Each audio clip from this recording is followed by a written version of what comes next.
Hello everyone and welcome to Lab 5. In this lab we'll be looking at setting up DNS, DHCP, and Active Directory. These three components are common and you will find them in most IT infrastructures. So to get started we're going to go through exercise 1 where we create a NAT network. This is going to be a private network just for our VMs. So to create that NAT network what we want to do is open up the VirtualBox manager. From there, we don't want to do any settings on our actual VM just yet. We want to go to, it may be File or something like that for Windows, but on Mac, I click on VirtualBox and go to Preferences. From there, we can click on the Network tab, and on the Network tab, we can create new NAT networks. So we want to create one for ourselves, and basically, we just need to give it a name. So we'll call this WinNet. And we also want to give it a network CIDR address. So let's see what we have listed in here. Basically just leaving it at the default, 10.0.2.0 with a 24-bit subnet mask. Okay. Let's uncheck the box for supporting DHCP because we're going to set up and install our own DHCP server. And after that, you can click OK. And OK again. So now, even if your VM's already running, that's fine. You can see that mine's already up and running. We can click on Settings for our VM, go into Network, and then under our network adapter, we can choose NAT network, and then from there we want to choose the NAT network that we just created, so WinNet. Okay, so we'll click OK there. And that should have us set up with exercise 1. So exercise 2 has us go through and set up a static IP. Since there is no DHCP server on our NAT network, our VM is unable to get an IP address. Another reason we have to set up a static IP is because that's a prerequisite for installing Active Directory. So in exercise 2, we're going to go through and do that. And what we need to know is what do we want to make that IP be?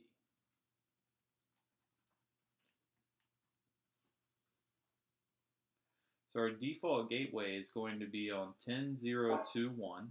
That's just by default when we create a NAT network, it's going to be the first valid IP address in that subnet.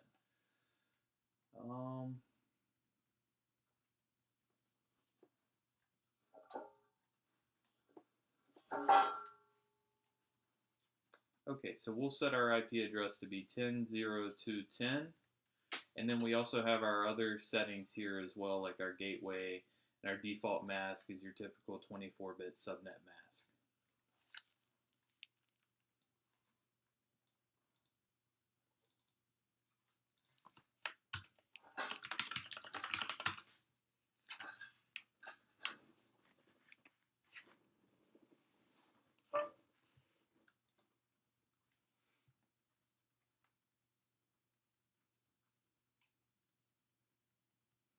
Okay, so you'll probably notice your network adapter is spinning down here. It's unable to grab an IP address. Eventually, you'll probably get this yellow caution sign like I did. If we right-click on this, we can go to Open Network and Sharing Center. From here, we want to go to Change Adapter Settings in the top left. And then this is our adapter. So this is Adapter 1, what we just added to our NAT network. If we right-click on this and go to Properties, we can see the IPv4 properties right here, and we just want to click on Properties there. Okay, so right now it's set for DHCP to obtain an IP address automatically. Again, we don't have that installed or configured right now, so let's go to Use the following IP address. And we wanted to set this to 10.0.2.10 with a 24-bit subnet mask, and our default gateway is 10.0.2.1.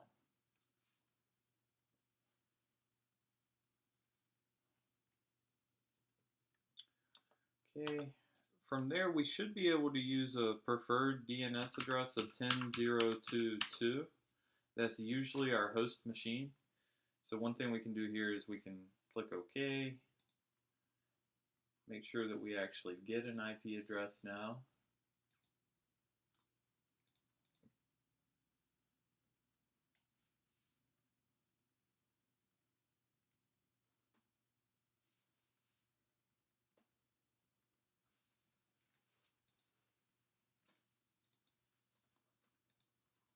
And if you open up a command prompt, we can type in ipconfig, and we can see that we do have an IP address.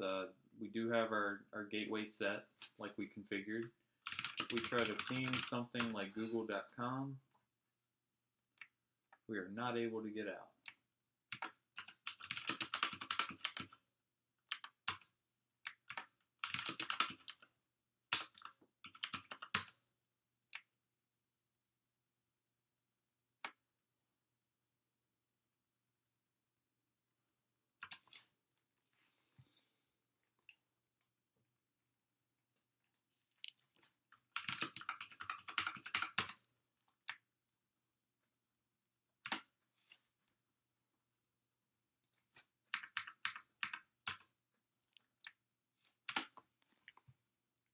Okay, so basically our DNS is not working right now. Let's go back in here, change this, B.1.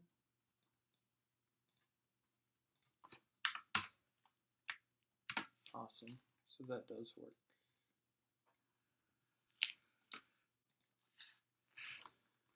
Okay, so what we see here is our network adapter, and this is the only one that I have configured right now, and that's the one that I assigned to my NAT network. If we right-click on that and go to Properties, we can view the IPv4 properties, which is where we set the address, the IP address, the subnet mask, the gateway, and the DNS servers. So to get to that, just highlight IPv4, click Properties. This radio box for obtain an IP address automatically is for DHCP. Again, we don't have that configured right now, so what we'll do is we'll set a static IP here.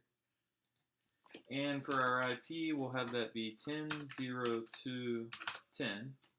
So that was just randomly chosen out of the set of valid IPs in that subnet range. We'll set the subnet mask to 24 bits. And then our default gateway is always by default going to be the first valid IP address in the subnet. So for us, that's 10.0.2.1. We can also reuse that gateway as our DNS server. All right, so once we have that, we can validate settings upon exit and click OK and close.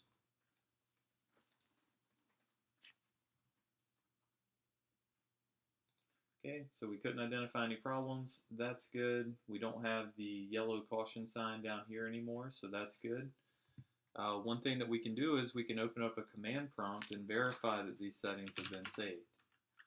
So if we do ipconfig/all,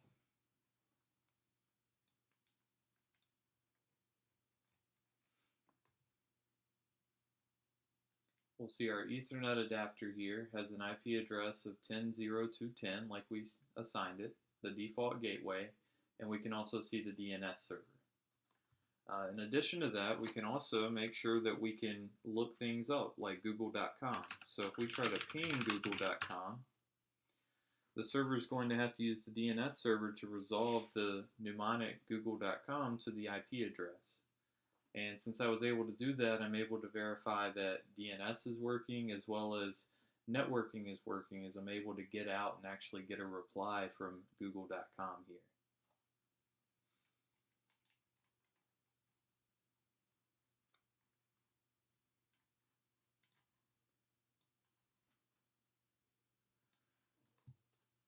Alright, so the next thing we want to do is we want to install Active Directory domain services. So this is what's going to actually set up our domain for us. So let's go ahead and walk through those steps.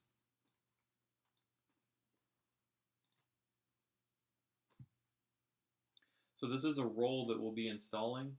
You can open up Server Manager and feel free to close out of some of these other windows that we have open.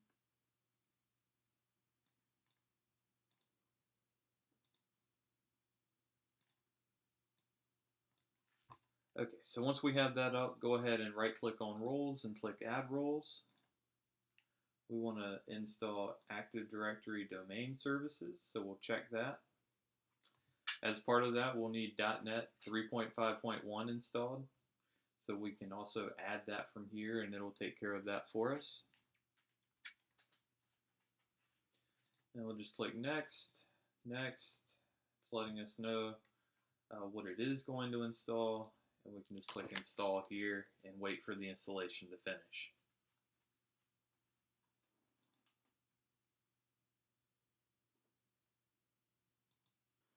Okay, so once that's done, we'll see that the installation succeeded for not only the .NET Framework 3.5.1, but also for Active Directory domain services. So from there, we can go ahead and close out of the wizard, and we want to expand the roles node, and we'll see Active Directory domain services. Okay, so the first thing that we need to do when we set up a domain is we want to promote our current server to be the domain controller, and we use DC promo to do that. There's a nice hyperlink right here that makes that easy, so we can just click that. And we're going to walk through the wizard now. So click next, next. We want to create a new domain and a new forest. For the FQDN, we can make this whatever we want. I'm using my coastalid.com, so canance.com. Feel free to use yours as well. We'll click next.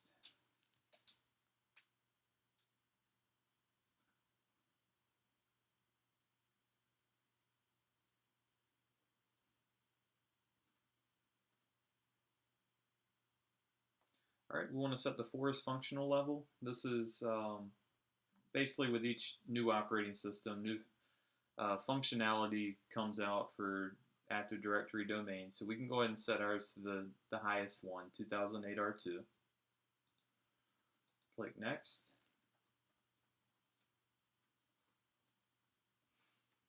Okay, for an additional option, we want to make sure the DNS server is checked. DNS server is required for Active Directory, and we're going to run one on the same server that we're running Active Directory on. So we'll click next there.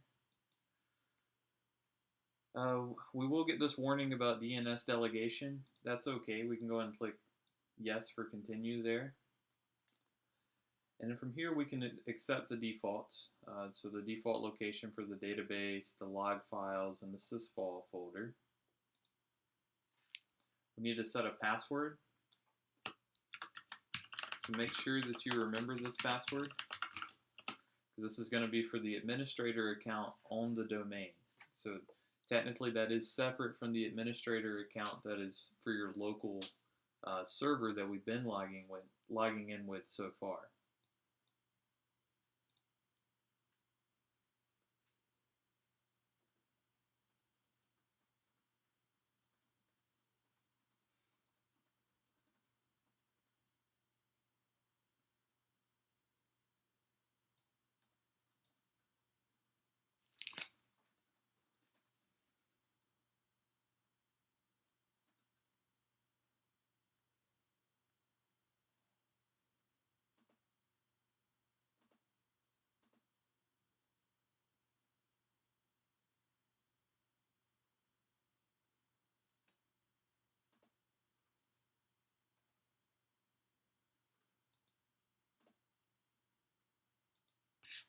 All right, so once that finishes, Active Directory domain services should be installed, so we can click Finished, and we'll need to restart the server.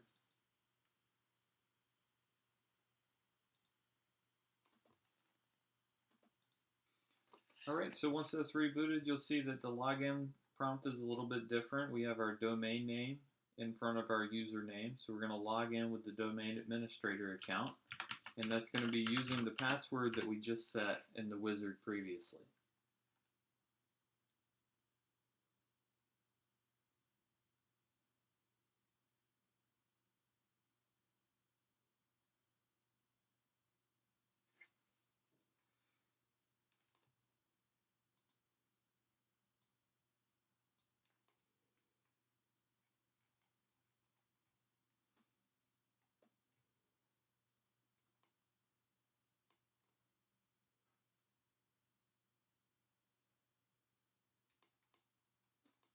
All right, the last thing we want to do for this exercise is look at DNS. So DNS was something that was installed with Active Directory domain services. And if we click on that, we can expand our server and look at the forward lookup zones, we'll see that there's an entry for the domain that we created, canance.com in my case. And if I double click on that, we'll see that there's a few entries in here that were automatically placed in here by Active Directory. So one being a host record for our server. So canance-server, that's this particular machine, that's the host name for it. We created an A record with its IP address, so the 10.0.2.10 that we set earlier. Anytime that a new machine joins the domain, it's going to have an A record created in here so that we can reference the machine by its mnemonic name instead of by its IP address.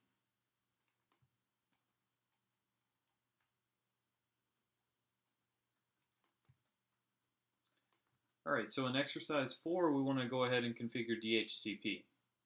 Again, we're going to be adding another role to our machine, so we can open up Server Manager, right click on Roles, click Add Roles, and check DHCP.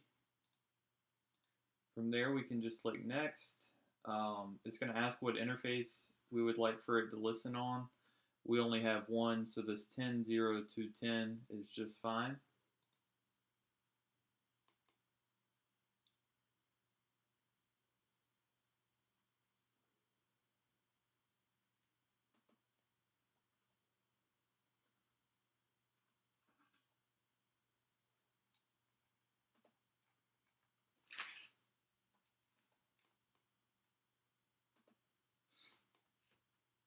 Okay, so here we want to set up just a couple settings.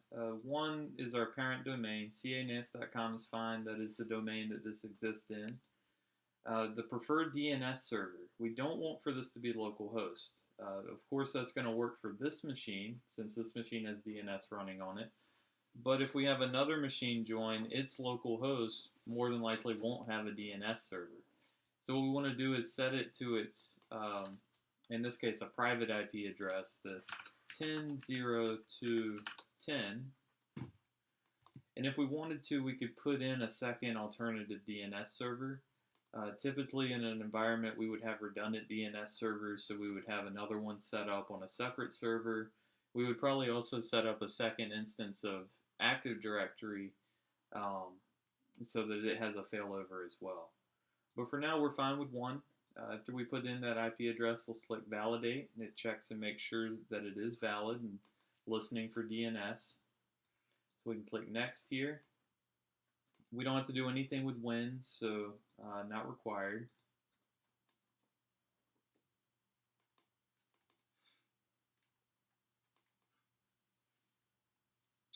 And for now, we'll configure the scopes after we get this installed. So let's go ahead and click Next. We can disable DHCP v6, use the current credentials, and click Install.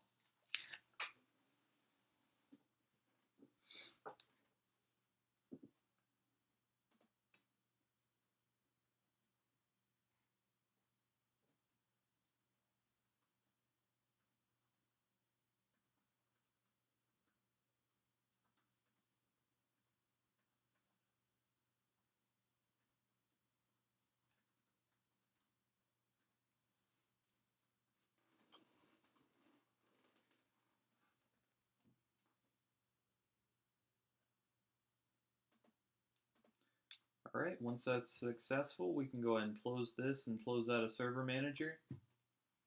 Like most of our administrative tools, the way that we can access an interface to manage this is to go to Start, Administrative Tools, DHCP.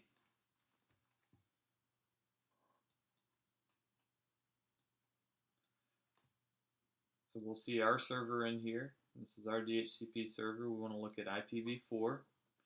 And it's telling us that we need to add a scope. So to add a scope, let's just right click on IPv4, click New Scope, and we can walk through this wizard here. So we need to give it a name and description.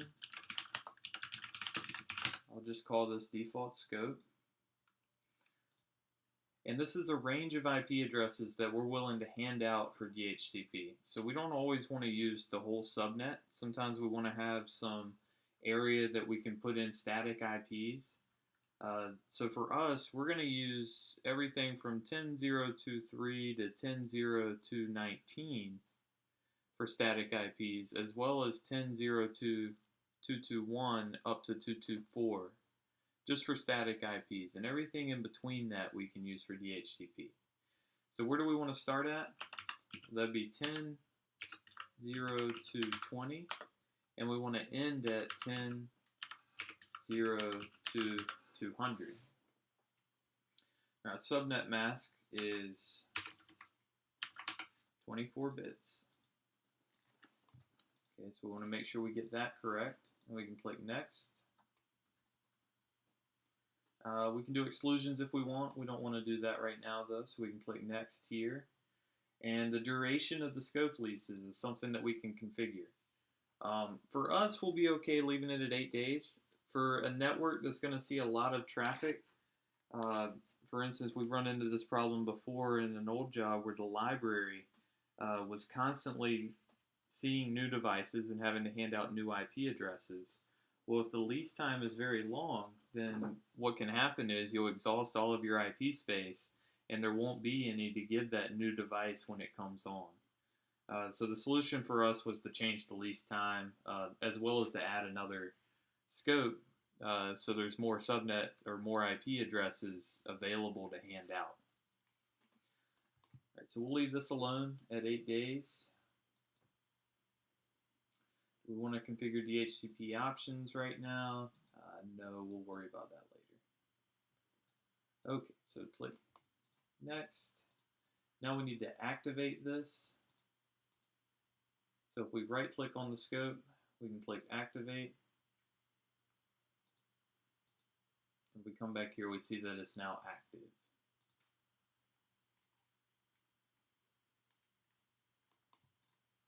So if we look at the address pool, we can see our range from 20 up to 200, and any leases that we have, which we don't have any leases right now at all.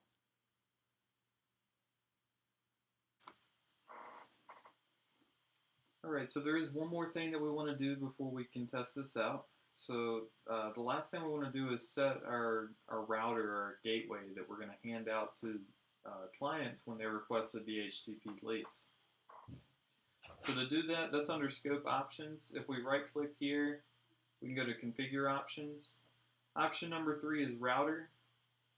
That's what we want to configure. If we check that, we can then put in our gateway for this particular network, which is 10.0.2.1, and then hit Apply. So what you'll notice is these are some of the same settings that we had to set when we created a static IP, and that's the whole purpose of DHCP, is to provide these settings to the users on our network so that we don't have to go around and manually set them or hand out a sheet of paper that has those settings on them.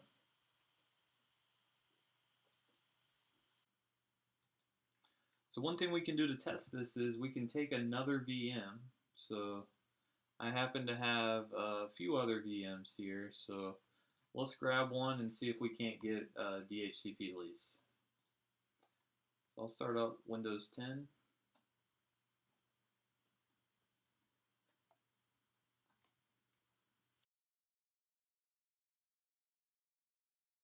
What we can do is we need to plug this into the same network. So let's come in, let's go to Network Settings for this VM. And we'll switch this to NAT network and put it on the same WinNet that we have our Active Directory domain controller on. So this is sort of analogous to plugging it into the same switch that this network's located on. We'll click OK here. So that is going to change our network stuff. So we can see down here we have an X currently. And it looks like now it's resolved. So let's do this. Let's open up a command prompt. Okay, so we can check and make sure that we got the correct IP address and settings by running ipconfig/all. And if we scroll up and just look at our Ethernet adapter, we'll see that the DNS suffix is canance.com, so that was the domain. Our default gateway is the 10.0.2.1. That was that router option we just put in. The DHCP server is 10.0.2.10. That's our Windows server, or our domain controller now. And it's also our DNS server, so we can see that as well. In addition to that, we can just try to ping google.com and make sure we have connectivity, and we see that that's working as well. Now if we jump back to our server 2008, we should be able to refresh this leases view, and we can see that we have one machine that has a lease, and it has that client IP address that we just saw, the 10.0.2.20. Alright, so the last thing we want to do is we want to create an Active Directory user. So to do that, we can use Active Directory users and computers. As you can probably guess, we can find that under our administrative tools. And up towards the top is where we'll find that, users and computers.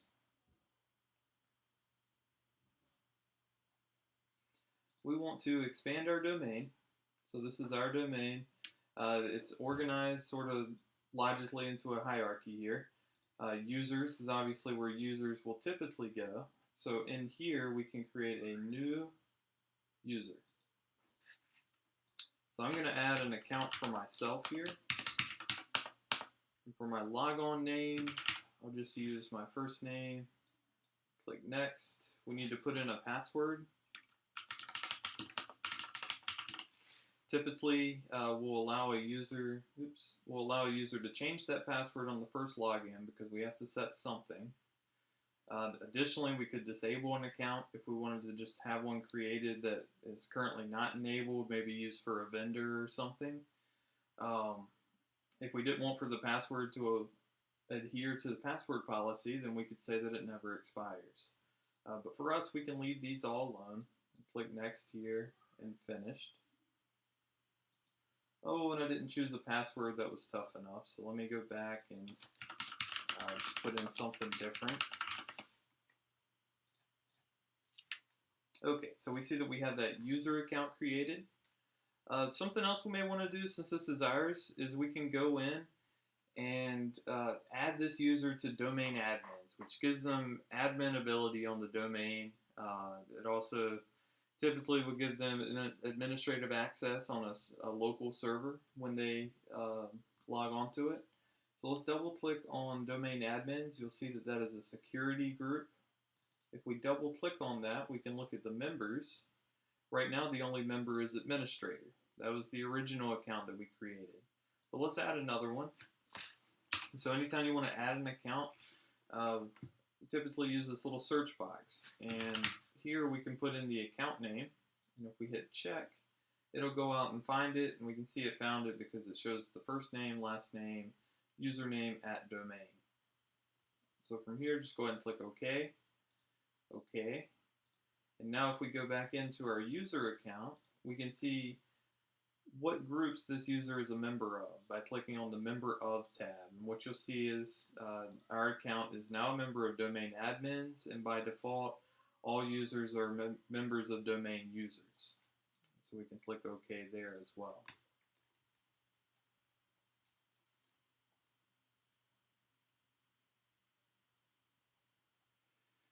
Alright, so from here, let's go ahead and log off and try to log in with our new account.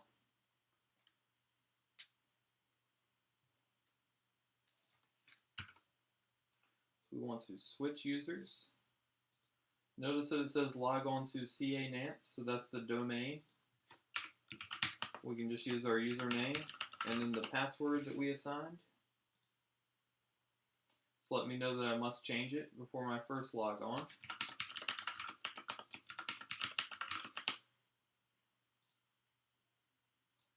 Oh, and it has to be something different. So let's put in something else here.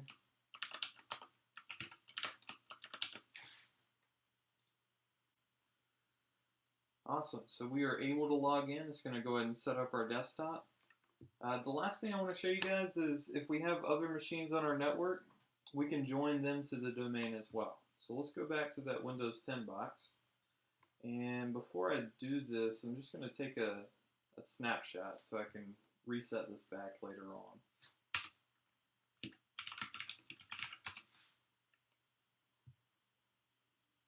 Snapshots are great because they let us basically take a snapshot of what memory looks like and what the hard drive looks like and everything at this point in time. We can do some things, and if we'd like to, we can roll back to when that snapshot was taken.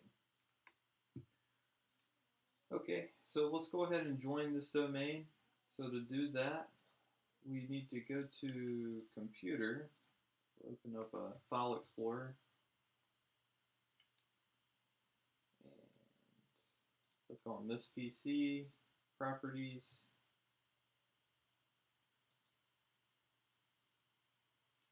Advanced System Settings.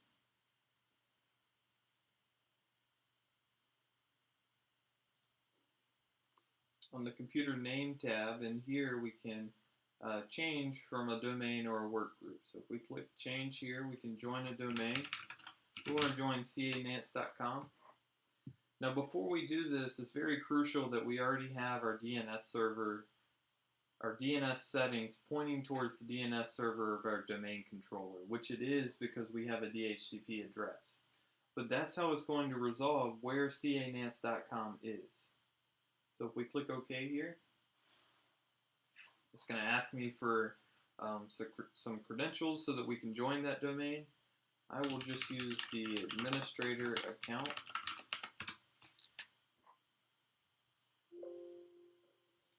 So it goes out, joins the domain. We can click OK here, and it needs to go ahead and do a restart. So we'll go ahead and reboot now. While that's rebooting, let's jump back over to our server 2008 R2, and let's go back into Active Directory users and computers.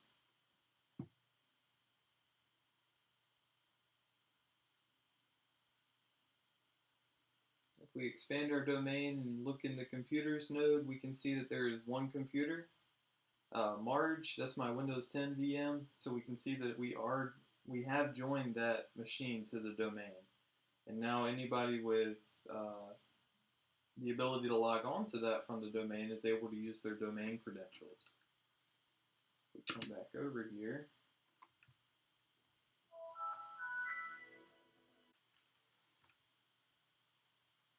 Okay, I'm going to log in with the other users. We're going to sign into CANance. If it didn't say that we needed to sign on to a different domain, we could put the domain in front, followed by a backslash. And we'll log on with that account that I just created.